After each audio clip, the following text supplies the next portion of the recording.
જય શ્રી કૃષ્ણ, જય માતાજી. જો આજે હજી તો પોતું તો બાકી છે કરવાનું. બપોરના વાગી જશે હવા બાર અને કામ ચાલુ છે. બધું રસોઈ કરી દીધી છે. હવે રોટલી એકલી કરવાની બાકી છે, પણ પોતું બાકી છે. જો પોતું કરવાનું ચાલુ છે. જો અને રસોઈ એક બાજુ ચાલુ છે અને કપડાં બપડા બધું ઉકળી દીધું. ખાલી હવે એટલું પોતું કરવાનું છે ને રોટલી કરવાની છે. એ બધું આવી એટલે હવે રોટલી કરી દઈએ. રસોઈમાં શું બનાવી તમને બતાવું. જો રસોઈમાં છે દાળ ફ્રાય, દાળ ઉકળે છે, જીરા રાઈસ અને ગલકાનું શાક. ગલકાનું શાક કરી શકતો અને રોટલીનો લોટ બાંધીને મૂક્યો છે. હવે રોટલી કરી લઈએ અને વાસણનું પોજરું. બીજો વાસણ તો આટલો સી. દાળે ઉકળી જઈએ, બંધ કરી દઈએ.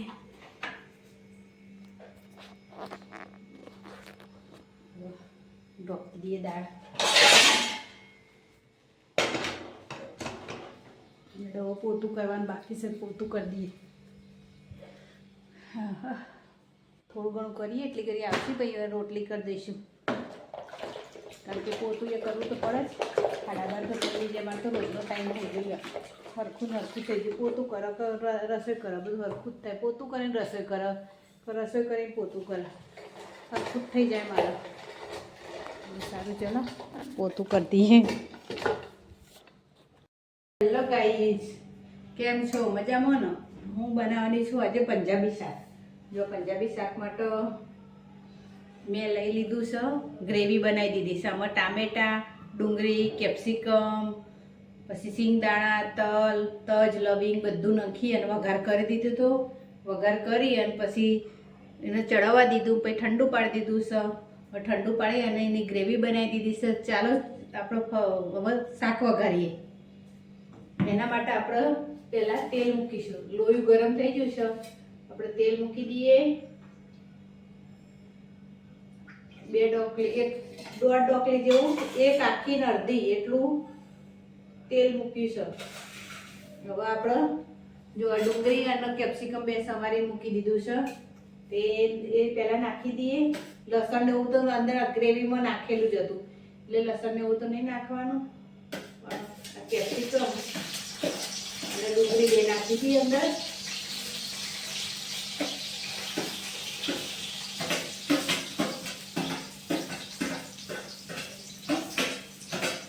તજ ને લવિંગ ને બધું આ ગ્રેવી નાખી દઉં ને એટલે મેં નાખી નથી, કારણ કે ભાઈ બધા તીખું ખાઈ શકી નહીં અને એ થાય એટલે એટલે લોહી હોવા ડુંગળી, ટામેટું, ડુંગળી અને કેપ્સિકમ થોડા ચડી જાય એટલે આ ગ્રેવી નાખી દેવાની. અને પનીર પણ મેં જો ઘેર જ બનાવ્યું છે, એટલે પનીરનું શાક થઈ જશે. આપણું પનીર ઘેર બનાવેલું પનીર છે. હવે આ ધીમા તાપે 1 મિનિટ ચડવા દેવાનું.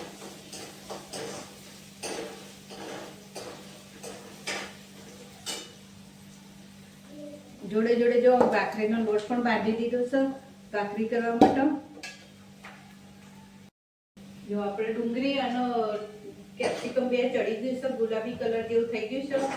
હવે આપણે આ ગ્રેવી નાખી દઈએ અંદર.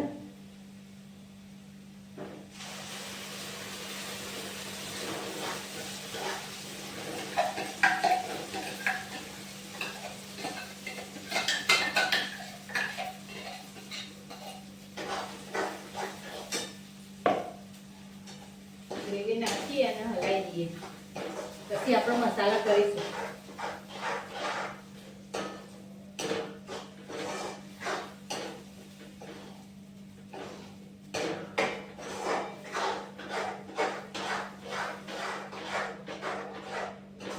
ધીમા તાપે 5-10 મિનિટ, 5 મિનિટ તો ચડવા દેવાનું, કારણ કે આ ટામેટા બધો ચડવેલા તો સી, પણ તો ચડવા તો દેવાનું.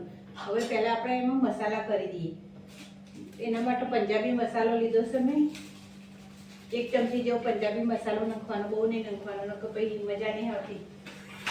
પછી મરચું 1/2 ચમચી જેવું, 1/2 થી ઓછી ચમચી હળદર,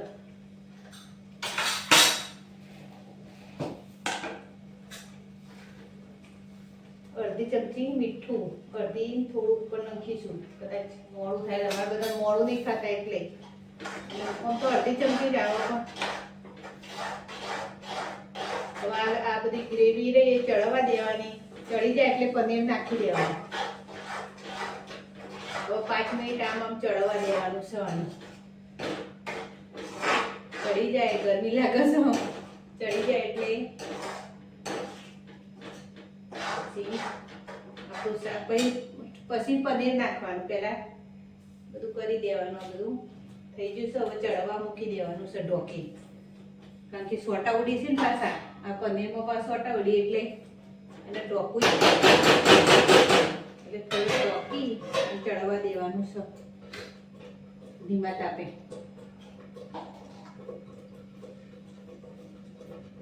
આપણું શાક થઈ ગયું છે. હવે એમાં તેલનો થોડો વઘાર, તેલ અને મરચાંનો વઘાર કરી દઈએ ને એક બાજુ મેં ખીચડી પણ મૂકી દીધી છે. જો સાઈડ માટે ખીચડી મૂકી અને એ શાક હવે ઉતારીએ અને તેલનો વઘાર કરીએ. તમને બતાવું તેલનો વઘાર કરી. ચલો એના માટે એક લોહી લેવાનું, નાની દાળ વઘારવાની. દાળ વાટકી મેં દાળ વાટકી લઈ લીધી છે.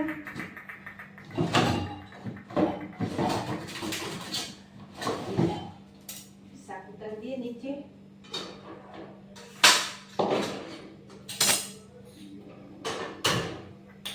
દાળ વાટકીમાં તેલ નાખીએ 1 ડોકલી જેટલું. 1 ડોકલી જેટલું તેલ નાખ્યું છે. હવે ખાલી એમાં એક અડધી ચમચી મરચું જ નાખવાનું, બીજું કંઈ નહીં નાખવાનું. અને પછી એ વઘાર કરી દેવાનું. વઘાર એટલે ખાલી મરચું જ નાખવાનું બસ. અને પછી આમાં નાખી દેવાનું. એટલે જો આપણું શાક તો મસ્ત કમ્પ્લીટ થઈ ગયું છે. અને હજુ તો કોલસાનો ધુમાડો કરી અને એનો એ કરવાનું છે. કરી દઈએ પહેલાં ગરમ થાય ને એટલે આનું પહેલાં કરી દઈએ. ગરમ થઈને રાહ જોઉં છું. આ બધું ખીચડી પણ જો હવા ભરાવા મળી છે. ખીચડી ભાખરી કરવાની બાકી છે. ભાખરીનો લોટ તો બાંધી દીધો છે. હવે આ ગરમ થઈને રાહ જોઈ લે. હજુ ગરમ નહીં થયો. હવે થયું લાગે થોડું. જેટલું જરીક તમે જેટલું તીખું ખાઈ શકતા ને એટલું જ નાખવાનું. બહુ તીખું ખાઈ શકતા તો વધારે નાખવાનું. ઓછું ખાતા હોય ઓછું. કશ્મીરી મરચુંનો કલર સારો આવે. પણ મારા જોડે કશ્મીરી મરચું છે ને એટલે હું હરે તીખું મરચું નાખું છું. તેલ આપણું ગરમ થઈ ગયું છે. પછી તીખું થશે તો ખાઈ નહીં શકી. ગાડી અમારે એટલે કમ્પ્લીટ હલાવી ગેસ ઉપર મૂકી દેવાનું. હલાવી દઈએ આપણું શાક મસ્ત થઈ જાય. હવે એના માટે કોલસાનો થોડો ધુમાડો કરી એના માટે કોલસો હળગાવો. 5 મિનિટ આજે ચડવા દેવાનું.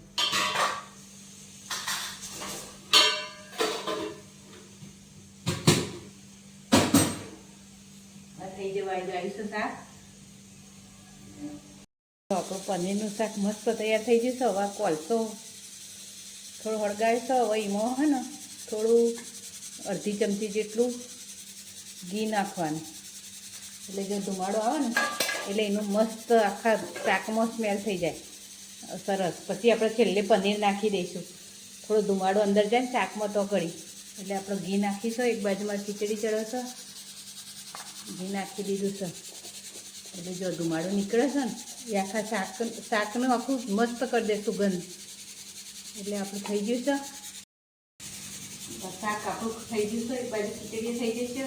હવે આપણે ભાખરી કરવાની રહેશે. ભાખરી પણ કરી દઈએ અને શાક થઈ જશે ને હવે પનીર છેલ્લે નાખવાનું છે. તો પનીર નાખી દઈશું. તો ખીચડી થઈ જવા જાય છે. ભાખરી એકલી કરવાની છે તે કરી દઈએ. તો ખાવાવાળા તો કેટલા વાગે આવી ખબર નહીં. હવે મેં રસોઈ તો કરી લીધી. હવે ભાખરી કરવા મળ્યું એટલે આવશે એટલી કરી બધા કેટલા ઘડિયાળમાં 8 તો વાગી ગયા. આનો હવે ધુમાડો નીકળે છે થોડો થોડો થઈ જવા જાય છે. થઈ જાય એટલે પછી તમને બતાવું. જો દક્ષુભાઈ ફુગ્ગા રમી જાણો થઈ ગયો નહીં તો જાણો થઈ ગયો ફુગ્ગા રમીને. અને આ બધા જો ખૂણામાં ગાલે પેલા ભાઈને. અને એક તાઈ ઢીંગલું રમો જો. અય દેવાંશ હાય નહીં બોલી. સાહેબ ઊંઘી જાય. બોલો. શું કહે છો ભાઈ? આ તો આખા દાડા નવા વિડીયો મજા આવી. ચલો આજ તો વિડીયો અહીંયા જ એડ કરીએ છીએ. મારો વિડીયો ગમ્યો તો લાઈક કરો, શેર કરો ને સબસ્ક્રાઈબ કરો. કાલે ફરીવાર મળીશું નવા બ્લોગ સાથે, નવા દિવસ સાથે. ગુડ નાઇટ, જય શ્રી કૃષ્ણ, જય માતાજી. ચલો ગુડ નાઇટ, જય શ્રી કૃષ્ણ.